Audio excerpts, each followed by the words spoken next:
Education, regular meeting, May 18th, 2026. Can I get a roll call? President Haynes, Here. Vice President Hall, Here. Treasurer Stokowski, Here. Secretary Zilke, Trustee Robinson, Here. Trustee Galayo, Here. Trustee Salter, Here. Superintendent Stone, Here. Coy Stewart. Here. All right, let's do it for the pledge. Allegiance to the flag of the United States of America and to the republic for which it stands, one nation, under God, indivisible, with liberty and justice for all. Okay, first up is VHS student report.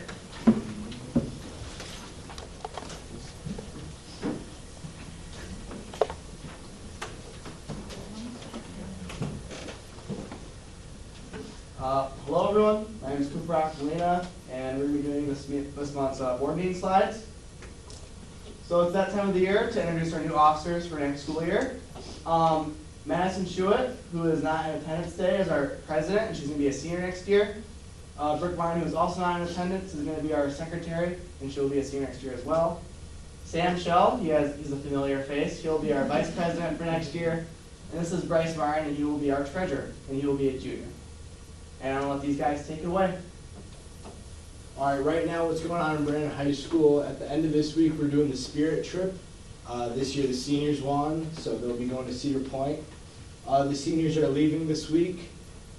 The seniors are doing their exams as well. NHS had their breakfast. The seniors had their sunset. I heard that was nice. Sophomores just finished up their STEM rockets. I heard Bryce did good in that, and I heard some other sophomores did good. Next slide. So right now our sports going on. We have boys golf. I believe they had an outing this weekend, and I know track just finished up their regionals this past weekend. There's currently there was a girls softball game planned for today, but it got rained out, as well as a girls soccer game, and they have districts later this week. What's happening in student council, this is kind of the last bit of officer training. We had mental health week last week, that did really well. Star Wars, that was a big hit with the kids. Cedar Point sales, we're finishing that up. I think that's gonna end Wednesday. The senior banquet for student council is tomorrow, so tomorrow we're gonna celebrate all our seniors. Cooper, Brooke, the other officer that was here all year, and Luke Hansen, him as well. The rest of the seniors in the class. And then the new officers are now gonna plan new members day for all the new members next year. And that's it. Thank you. Welcome. Thank you. All right. Next up is superintendent report. Nice job, Bryce, and that was your first time. Very good. All right, at this time, I'd like to introduce our STEM competition winners who have some information to share relative to their recent competition. Yes, all of you.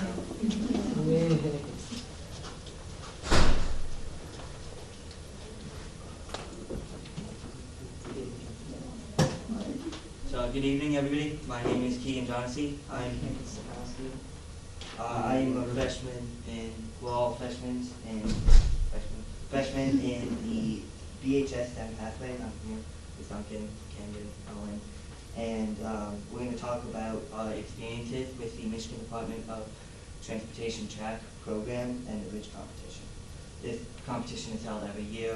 It's a different bridge every year, and the goal is to build a bridge out of balsa wood that holds the most weight while weighing the least to one, along with Walker Bowman and Nolan Suter. The teams are formed in October and we get right to work.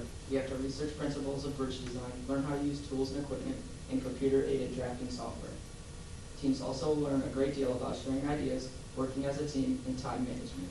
Teams build basic decks, and test them on a Pittsco bridge tester. They collect data and redesign based on their findings. Like I said, every year the bridge is changed. For 2026, we were challenged to build a deck arch dress bridge, which is characterized by a supporting arch below the roadway, like that picture. And we need to learn how we attach the bridge, what height to make the bridge, and the supporting supports, and how to make the strong joints out of balsa wood. Throughout this process, the students are documenting their journey and writing a comprehensive paper. They are keeping track of their own progress and holding meetings. Each student was assigned a specific group role such as builder, writer, drafter, and each team had to learn to motivate one another and use individual strengths to support the team. The computer-aided drafting program that Brandon uses is called Bentley PowerDraft. Each student must be proficient in drafting in order to help the lead drafter create the necessary designs for the bridge proposal paper. Completed proposals are sent to the state competition for selection.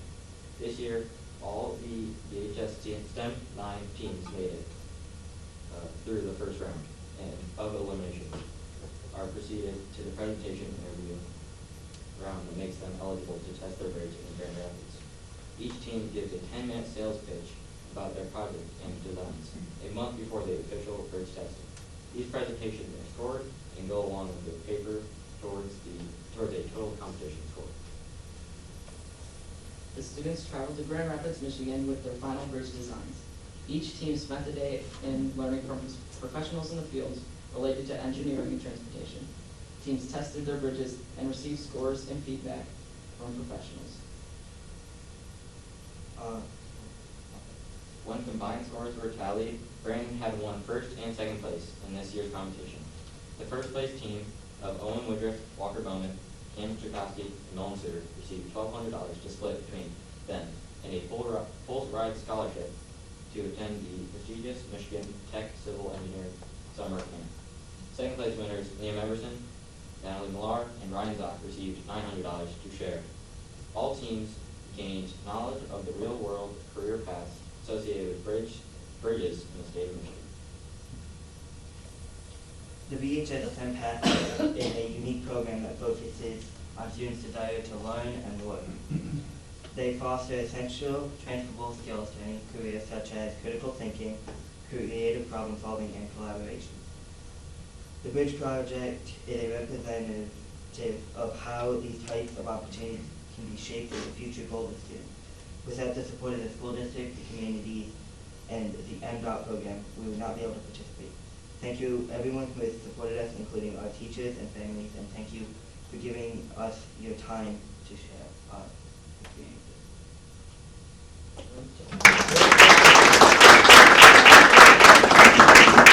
Great presentation and great work. It is our favorite to hear from our students the most. So thank you very much for taking the time to prepare for your families that are here as well to support you. We greatly appreciate you. Well done. Good job. More good stuff to come, I'm sure. We see you guys in Bottle Rockets next year. Watch out. Good stuff. All right, at this time, I'd like to introduce Principal Cavanier, who will be sharing the EMS spotlight for this meeting. Gentlemen, congratulations. I'm very excited for you. That's awesome.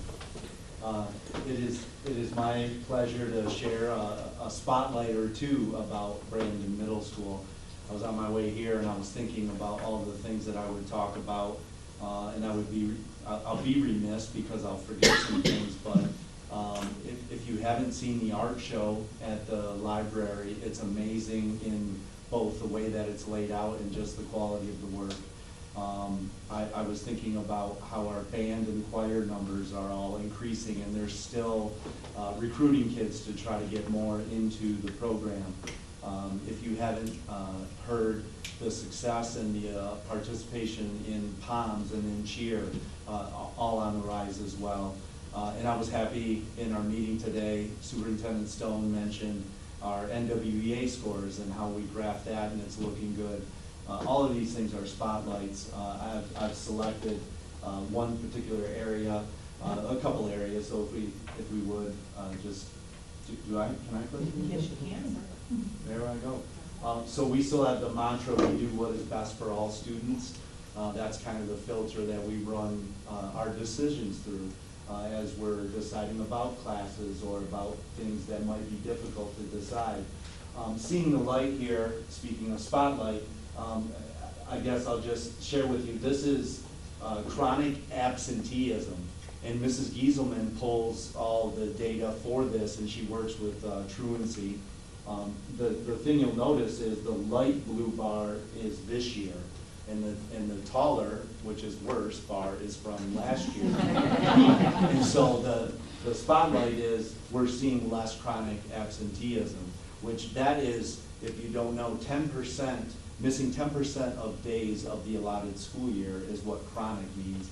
So when you take that and you have 20 to 30 students that are no longer chronically absent, that's a huge impact in their learning. So we're very happy with that. Okay, so this is the big spotlight, Special Olympics and Unified Sports. So this is connected with our TIES program, and I've spotlighted this before. TIES stands for Teaching, Interacting, and Encouraging Students. That group has been going for a couple of years, but they've kind of brought in the idea of unified sports, and I was talking to Mr. Stevens, that is something that has branched off in the high school as well, so they're kind of working on it together. But there were a lot of great things that the team put together for this, and that included people working ties, Kiana Gold, so that's Mr. Parsons, Mrs. Trowbridge. They were instrumental in putting this together. This is their mission statement. They gave me this. It's a lot of text, but in the end, you'll see it's the importance of building connections. And you'll see in these pictures, I can say all the words I want, but there's a lot of pictures here, and you'll see the connections that we make. And I asked them, I said, what, if you were explaining what TIES is, it's a peer-to-peer group. And why are we doing that? And you'll see in there the confidence, the building friendships, and then all these things that they have done over the time that they've been working in TIES. Reading buddies, Fun Friend Fridays, where they'll just get together and do different things. Mr. Parsons' class and Mrs. Trowbridge's will go into the gym. They'll do adaptive physical education and things like that. So now we're going to get into the actual unified and the sports aspect. These are all relatively new events. We didn't do this. It was a unified bowling situation, so you can see how the kids went and had a great time doing that. This was something that was tremendous. I've never experienced a unified sports assembly, so you can't see it, but inside there are all of our unified athletes in the locker room. We had them run through the banner, and then we talked to our students about cheering. And because some students are overwhelmed by the loud noises, so we cheered, and it was really powerful. They ran around, and they were supposed to leave. They were supposed to just run out of the gym, and they didn't. They wanted to stay, and they were running like circles. Like this is where we want to be. And so then we actually did a separate presentation that Mr. Parsons and Mrs. Trowbridge did, and we talked about the differences and the impact of what some of these assemblies can have, and how we can have an assembly that is inclusive. So this was a really great time where we sat down and learned hand signals to show our applause. They worked on basketball. We did not get to a full game. That's next year, so they're already planning for next year into what they're going to do, and we'll be able to do this with a full assembly. So it's just baby steps. They also did a pool event. So they came up to the high school and had a great time in that situation. And of course the fun run, and that was done in the gym as well. And then we had, like, a culmination was a spirit week, and that was fun for the whole school. We had different days, just like a spirit week as you would for homecoming, but there were lots of inclusive activities, and one of my favorite pictures is coming up. And you can see how we all came together. So these were all available for students, and I have probably 30 to 40 selfies that people took, or just other people inside of those frames. But it's all about being unified, about being connected. So we're very happy with what's going on at Brandon Middle School, and that's just a little spotlight for you. Thank you. Thank you. There's a lot of great work happening at the middle school. Just really appreciate your leadership. Thank you. Principal here. Thank you, I'm gonna stay up here. Just thank you very much for that. And you're up next for the sixth grade field trip, please. I am ready, you can play that, and so this is a slideshow that's made, you might recognize some students, they're from years ago, but while this is playing, I'll just kind of give you an overview. I'm presenting this on behalf of a few teachers. I think you have, do they have the packet? And so just this trip was brought back to life by some teachers that came forward and planned it, organized it, executed it amazingly last year. They obviously want to continue it. So you're seeing pictures of some of the same things that we do when we're at the camp. I had the luxury of being there. This camp will be October 29th and 30th. It is a day, a full day on Thursday, and only a half day on Friday, which is a half day of school as well. So we'll just have a quick breakfast, maybe do one event and get back on that October 30th, which will obviously be close to Halloween there. It is at Camp Cotanaconk again. You're seeing here the zip line. We're hoping we get to use that. It wasn't something we were able to do. But you'll see a lot of pictures there, and one thing that I know is part of it is a lot of team building. You can't see that in the pictures, but if I could give you a theme of what Oakwood and Harvey students get out of this, and I've heard it from community members, I heard it from students, and I saw it, they come together. And so, this event is hopefully one we can participate in, but there's so many other things that we do. They do call it E-STEM, speaking of the gentleman that won the STEM award, environmental science, technology, engineering, and mathematics. So you're learning about all these different things in the environment, cultural awareness, having that shared experience. These will be our sixth graders, approximately 150 students. We stayed in different, they're not dorms, but they're cabins around the facility.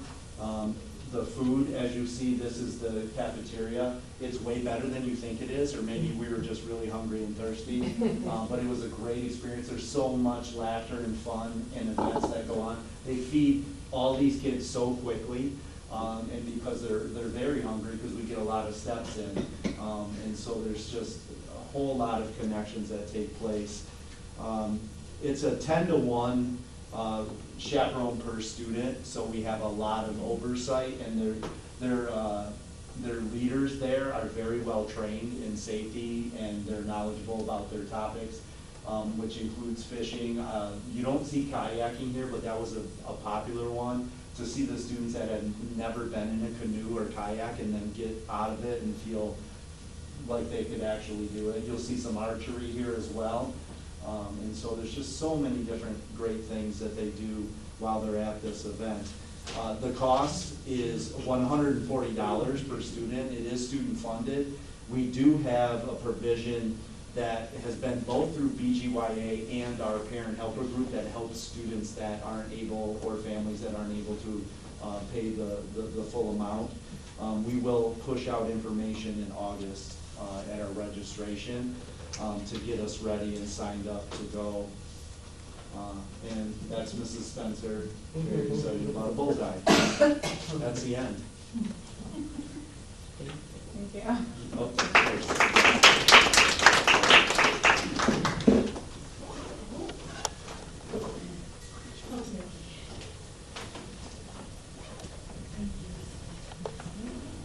All right, I'm going to take just a few minutes to discuss an update to our current policy within our board policies regarding wireless communication devices. I have a terrible headache, so I'm not going to look at the screen. So if I look like a weirdo, that's why. I promise I'm not trying to do it on purpose. But, oh, sugar, does this say it all? Okay, all right, very good. So why are we here? Why are we talking? So in February of 2026, Governor Whitmer passed Public Act Number 2, in which she has prohibited the use of wireless communication devices in public schools starting the 2026-2027 school year. So as a result, we currently have a cell phone policy 5209 in our books, but we do have to update that policy to ensure that we are in compliance with the new legislation. So just to make sure there's clarity, I did cover a couple of definitions here. So, you know, back in the olden days, it used to just say cell phones and it covered it all, but now there's all kinds of gadgets and gizmos that function as a communication device. So for all intents and purposes, we're talking about an electronic device that's capable but not limited to text messaging, voice communication, entertainment, navigation, accessing the internet, sending and receiving photos and videos, or producing an email. Instructional time, by the definition of Governor Whitmore, is considered the start of the school day when instruction begins, all the way until the end of the school day where instruction ends. That one's not too complicated, we got that one. Okie dokie, so in order to respond to this legislation, the updates to the policy read as follows. Students may not use wireless communication devices on school grounds during school hours except otherwise provided. Students in preschool, elementary school, and middle school must store their wireless communication devices in their locker or designated storage areas during school hours. At the high school level, students may carry their wireless communications device on their person, but they are not to use it during the school day except otherwise provided. As mentioned, there are exceptions in the as otherwise provided language there, and just so you are aware, these are as follows. So students may use them on school grounds during instructional time if it's medically necessary. We have many students that monitor themselves, the glucose monitor and their phone, it alerts and makes funky noises, which is awesome. A 504 plan or an IEP, if it is a district-owned device, it's designated by the school district to be used for instructional purposes. It is permitted by a classroom teacher for a lesson-specific assignment or used during an emergency situation in accordance to our other policies specific to emergency operations plans, policy 3402. So some additional information to note as the board looks to update their policy to be in compliance with the law. Students can use wireless communication devices before and after instructional time. So this may be at before or after school activities, athletics, school-sponsored events, etc. Students can use their wireless communication devices on the bus, on school-provided transportation. And it's going to be, for some of us who've been doing this for a little while, we're going to go back to the old days where communications between students and parents will occur through the main office rather than done through a cell phone, either in the classroom, in the hallway, during passing time, lunchtime, etc. A couple of reminders that currently exist in our policy is that students are personally and solely responsible for the security of their devices. The district is not responsible for theft, loss, or damage. And then school administrators and teachers may confiscate a wireless communications device if the student's use or possession of that device violates the rules of this policy, our code of conduct, or any classroom or building rule that is also in place. So long story short, the board's been challenged with an update to a policy due to a legislation change. The board is obligated to make that change to prohibit wireless communication devices in the K-12 setting during the school day. You have no choice. Long story short, our students K-8 will keep those devices in their lockers or in a stored location during the school day. Our high school students will be permitted to have them on their persons, provided they are not out and being utilized during instructional time unless the provisions already outlined are in effect. All other cell phone policy pieces stay in place. So, any questions from the board? All right, sounds like a plan. All right, you'll be voting on this evening. All right, next is approval of consent agenda. Move the Brandon Board of Education approve the consent agenda as presented. Second. Any discussion? Can I get a roll call vote? Robinson, Yes. Caloga, Yes. Salter, Yes. Stokowski, Yes. Zilke, yes. Hall, Yes. Haynes, Yes. All right, motion passes. Next is information discussion items, board report. I don't think we have one today. And then action items. HR report.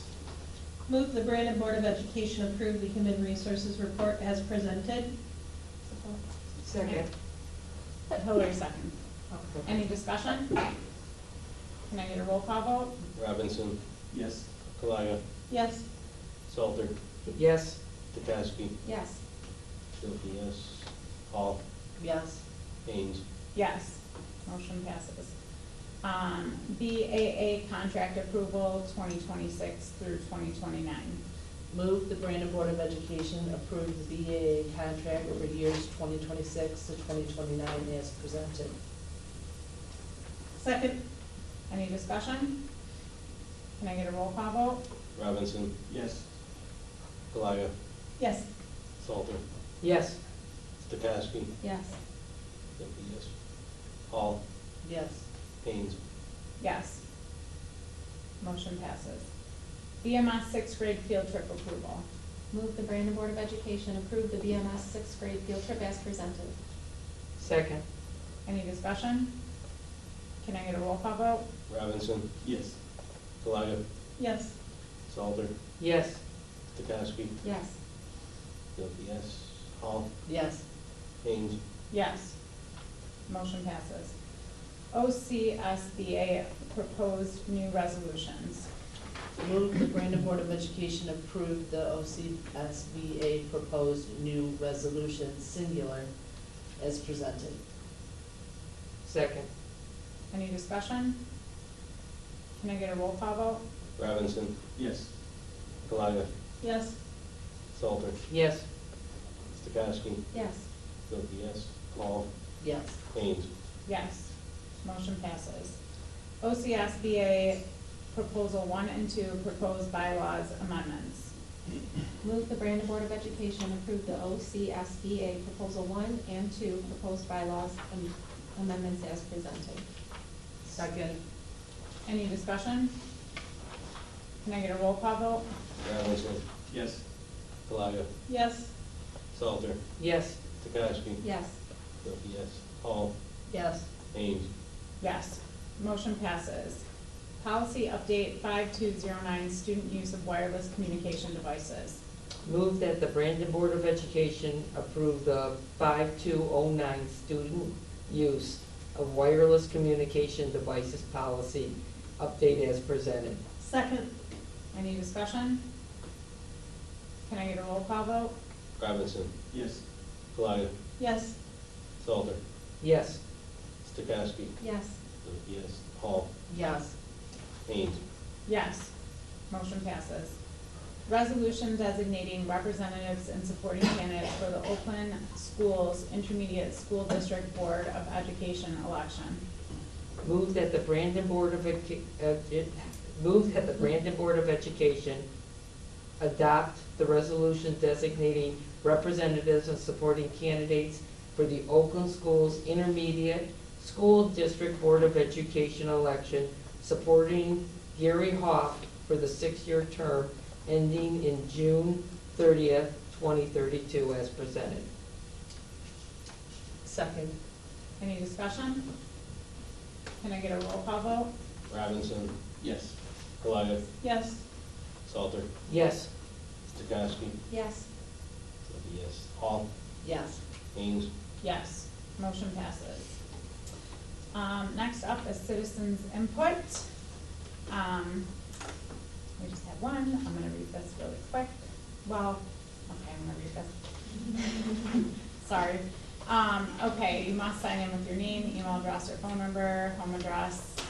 group affiliation, and so on. When addressing the board, please recognize yourself by stating your name. Each statement shall be limited to 3 minutes. You can only speak once. The statement shall be directed at the board only. Generally, the board will not respond to public comments during the meeting. Speakers are asked to express themselves in a civil manner with due respect for the dignity and privacy of others who may be affected by your comments. To ensure due process and respect of individual rights, the district maintains a formal process for handling complaints against individuals. A problem involving an individual or specific incident is best handled through administrative channels. Such matters should be reduced to writing and sent to the superintendent or the board president. While it is not our intent to stifle public comment, speakers should be aware that if your statements violate the rights of others under the law of defamation or invasion of privacy, you may be held legally responsible. If you are unsure of the legal ramifications of what you're about to say, we urge you to consult with your legal advisor. The board wants to hear what people want to say. We expect each speaker will model for our students and others in the audience on how one can respectfully disagree with others' views or voice an opinion or ask questions. Mr. Stevens, can you behave yourself? My lawyer here. So thank you for allowing me to talk at this board meeting today. It's the first time I've ever done this under public comment. Been at this podium a lot of times, but never under public comment. And I think this is the last board meeting before the end of the school year. So I wanted to come up and as I think everybody knows, I'm retiring this year at the end of the school year, which I'm both very, very, very excited about, but I'm not gonna lie, I'm scared about it as well. For 29 years, this is all I've known. 13 of those years here at Brandon, and it's been a great run, even though 13 years ago my hair was a different color. I greatly loved and enjoyed every single moment that I've been the principal of Brandon High School. And I remember, Dane, were you on the board when I first got hired? I can't remember, 13 years ago. And I remember sitting in these seats over here, and Chris Yukis, it was like the board was interviewing me all over again. And Chris Yukis' first question to me was, what do you know about Brandon? That was his question to me, and to be honest with you, 13 years ago, I didn't know a whole lot about Brandon. I lived in Oxford, came from Romeo before that, and the only thing I could think of was Kid Rock lives here. That was the only thing I could really think of. And after 13 years, I know a lot more than what I did then, and I do want to share some of those things that I know about the Brandon School District after 13 years. And some of those things are, number one, this staff here at the Brandon School District is second to none. I've been in 3 other districts before here. And there's a reason why principals in the whole United States of America, the average lifespan of a principal is 3.84 years. I got that down to the 10th of the 100th. 3.84 years is the average lifespan of a principal. I've been here 13. And there's a reason for that. The reason for that is, number one, this staff is phenomenal. And I don't want anybody to ever not recognize our staff for the great and amazing stuff they do. I get to come to work every day with a staff that supports everything that we're doing, and supports me, supports our kids, supports our community, and that has made my job just unbelievably easy over the course of 13 years. So our staff is number one. And that goes along with my fellow administrators here too. They are second to none when it comes to anybody and anywhere. Like I said, I've been in 3 really good school districts, and I would put our kids, our community, our staff, our administrators up against any of those in the world. Second is our students. When I come to school every day and I listen to some of the other things that administrators have to say in surrounding districts, those things that I just don't have to deal with, it's because of kids. Our kids are phenomenal kids. We always have a few knuckleheads here and there, but even those are great kids. And it makes us we're so lucky to come to school every day with that. And why are they good kids? Because we have a fantastic community. Our community, our families, our parents, they raise these kids, they raise our kids right. It makes our job a lot easier. So, and I don't want anybody to think otherwise on those things, because that's all, the truth. That's why I've been here 13 years. So once again, I just want to thank this group, even though only one of you were here 13 years ago. You guys have always been very supportive of me. You've been supportive of our school. You've been supportive of everything that we try to do. And if you look at other boards of education, if you've ever been to other board of education meetings, holy cow. Some of the things you'll run into are unbelievable to see sometimes, in the arguing that goes on, and the conversations that people have, and the disagreements, and you guys just got it together for the betterment of our school system. And I appreciate that, and I appreciate you guys, and I just wanted to come up here today to say thank you for the last 13 years. Thank you for giving me that opportunity to serve you guys and to serve our public. If you ever need anything, I will, I live in Oxford, and I'm not going anywhere. So if you ever need anything from me or anything, don't hesitate to reach out to, and give me a call, because I'll be here. I'm always going to be